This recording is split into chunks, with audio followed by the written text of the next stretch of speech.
Egyszerű DIY fali művészeti ötletek. Életterének átalakítása nem kell, hogy drága vagy kihívást jelentő vállalkozás legyen. Egy kis kreativitással gyönyörű barkácsfalat készíthet, amely bármely helyiséget személyessé varázsol. Íme néhány egyszerű ötlet a kezdéshez. Az egyik népszerű lehetőség a galériafal létrehozása.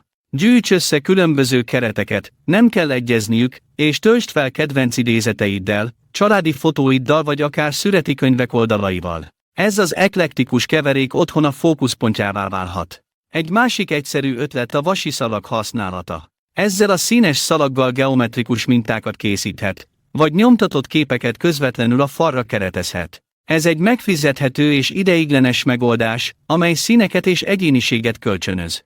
Ha egy kicsit kalandosabbnak érzed magad, próbáld ki magad egy vászonfestmény készítésében. Nem kell profi művésznek lenni. Az absztrakt művészet széles vonásaival és élénk színeivel merész kijelentést tud tenni. Használjon olyan színeket, amelyek kiegészítik szobája palettáját a harmonikus megjelenés érdekében. A rusztikus hatás érdekében fontolja meg, hogy falfestményt készítsen újrahasznosított fából.